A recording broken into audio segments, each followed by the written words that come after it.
Will Ospreay vs. PAC from AEW All Out on September 7, 2024 at the Hoffman Estates NOW Arena was a match that I was all in on. It's two amazing athletes doing a spectacular counter-heavy mirror match that consistently delivered the explosive action the fans expected from start to finish. Everything they did was very cool and looked great. It was more satisfying than Will's pay-per-view matches against Konosuke Takeshita and Roderick Strong, largely because it was allowed to play out without shenanigans, and better than his matches against Fenix and Kyle O'Reilly because they were rushed and interrupted TV matches rather than the pay-per-view classics they should have been. This still wasn't an extraordinary match though, but rather the sort of match we should always be seeing at least one example of in the AEW mid-card, in this case done by guys that should be main eventing sometimes. I don't specifically mean this exact, everything you can do, I can do better game of one-upsmanship. I'm more generally after some sort of high work rate athletic encounter between two serious, highly skilled, technically adept workers who are accurate and precise in their movements, and thus don't need managers, run-ins, staple guns, or games of pocket pinball to theoretically spice things up.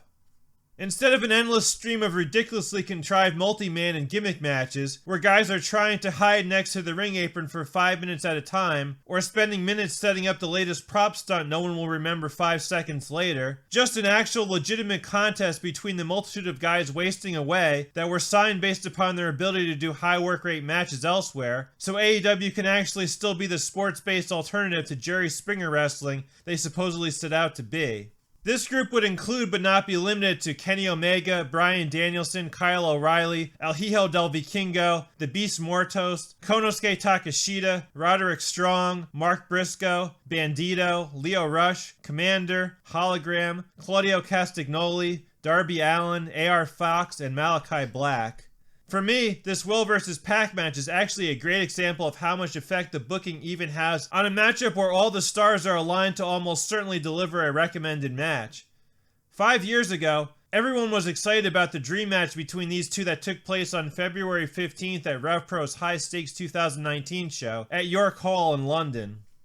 This was 4 months after PAC had returned to Dragon Gate after being iced for a year for quitting the circus.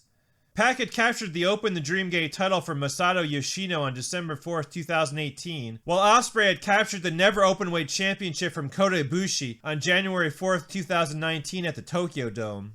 The politics between rival Japanese companies Dragon Gate and New Japan kept us from getting a clean finish, even on a small indie show in the UK, and with PAC's previous RevPro match being a DQ win over Zack Sabre Jr. on January 6, 2019, meaning that Sabre kept his undisputed British heavyweight title, though some dispute could now be made, they opted for the compromise of a 30-minute draw. The last thing anyone logical wants to see from two exciting high-octane action-oriented wrestlers that aren't known for their storytelling is for them to drag things out for half an hour. This match was still good, but would only briefly get out of first gear. There was no urgency and tons of dead time where they were just staring at one another. The match began to pick up around the 15-minute mark for an attempt to make us believe they were moving into the finishing stretch, but really fell apart in the final third due to silliness. After Osprey got a near fall with his Os Cutter, it took him nearly a minute to overdramatically make his way up to the top rope, only for PAC to accidentally take out ref Chris Roberts when Osprey kicked PAC off his leg. It took another minute for Osprey to turn PAC's avalanche tombstone into a tornado DDT. Osprey set up his hidden blade, but the CCK team of Jonathan Gresham and Chris Brooks showed up and took him out.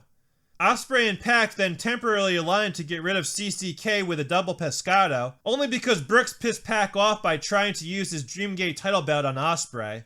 Roberts finally got up 4.5 minutes later to count the near fall on Osprey's Spanish Fly. Osprey got a near fall with a shooting star press. Then there was a really goofy ending where PAC tried to get Roberts to DQ him for low blowing his way out of the Stormbreaker, but Osprey was still down when PAC finished petitioning for defeat, so PAC ascended to the top rope for his Black Arrow finisher. However, rather than try to pull off the last second win, he decided to settle for the draw by letting time expire. Despite some quality moves, this was an extremely annoying close to a good match that would easily have been much better without the interference, and with PAC just being a proud cheating bastard who hit the Black Arrow a second late. I don't praise Tony Khan's booking often, but this rematch got everything right in terms of not inserting any unnecessary silliness down the stretch. No phallus symbols or cornball conflict as to how Will should win the match. This was essentially their RevPro match with 10 minutes of air removed, and an actual fun finishing sequence added. It's a great example of how removing most of what didn't need to be there in the first place can yield dramatically superior results. While their RevPro match dragged, their AEW match hummed. This one actually felt like they were being purposeful in trying to show each other up and to win. They started off with essentially the same counter segment, but it was much better because they eliminated most of the dead time, condensing 5 minutes down to 2. Will was mostly the one showing his athletic superiority here. Osprey is the better, faster, younger version of PAC, but since everyone knew he would win, one could argue that him generally being the one to show up or match PAC wasn't necessarily the best thing for the match quality, though it makes sense the way Tony will book going forward, which is that Osprey will be featured on every pay-per-view, while PAC will once again struggle to be granted the opportunity to do anything useful with his talents. Speaking of not doing anything useful, AEW's newest high-priced talent Ricochet got to watch from the back because they already couldn't have him win his debut match at All In, or find an opponent for what should have been his second pay-per-view. Let's hope he's not stuck in an endless stream of middling tags with AEW's mascot once he loses to Osprey. As expected, Osprey and PAC's balance was great, their movement was swift and explosive, and their offense was crisp, precise, and impactful. Even early on, it was readily apparent how much better this match was flowing. There were a number of crazy spots and bumps from both men, but they also did a good job of setting each other up, with so many sequences designed to showcase their great body control and amazing athletic ability through insane counters. PAC attempted a next storyline, but as expected, this was just a match that delivered based on the action, where succeeding at what they do well allowed them to provide the only interesting match of the night. PAC stayed on top of Osprey this time because at 20 minutes he wasn't feeling the need to kill time. There were a few rest holds, but at least he was doing something offensively, rather than walking a lap while Osprey pretended to be unable to continue, and the ref just allowed this to interminably go on, because apparently their primary job of protecting the fighters only applies to real combat sports where they're actually in danger. I would have preferred a bit more purposeful technical wrestling from PAC, even if it slowed the match down briefly. My biggest criticism of the match is it wasn't exactly surprising, despite the numerous gymnastics displays to avoid damage. Osprey and PAC are two of the best modern British wrestlers, but obviously this was nothing like the gymnastics displays we'd see from the World of Sport era British wrestlers, such as Johnny Saint, Mark Rocco, or Marty Jones, who were serious about using technical wrestling to control their opponent and try to defeat them. Whereas those greats of yesteryear incorporated gymnastics and tumbling into actual technical wrestling, time and time again, PAC did a single technical hold for the sole purpose of allowing Will to immediately pull off some cool counter where he'd land on his feet. The payoff just came so readily and effortlessly that it was all too apparent that PAC was just going through the paces of pretending to do technical work to set Osprey up. This was arguably a lot faster and more spectacular than classic wrestling due to this approach, but none of it felt earned. Will's counters all looked perfect, but there was no real suspense to anything, as it just existed for show. That being said, this wasn't nearly as flimsy as the usual cooperative parkour because these are two of the best athletes and executors in the business. It was far more intense than their previous match, and didn't look contrived or phony beyond the minimal amount required to pull off the stunts.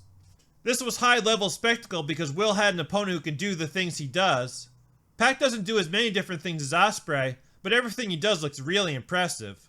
One of the big highlights was both doing sky twisters to the floor. Will's swan dive forearm on the outside was the one spot that was much better in their RevPro match because he was able to hurdle the guardrail there. But even AEW can't be expected to have a vacant area in the front row for Osprey to leap into, at least when it's not one of their 1,000 fans in a 90% empty NBA arena TV taping.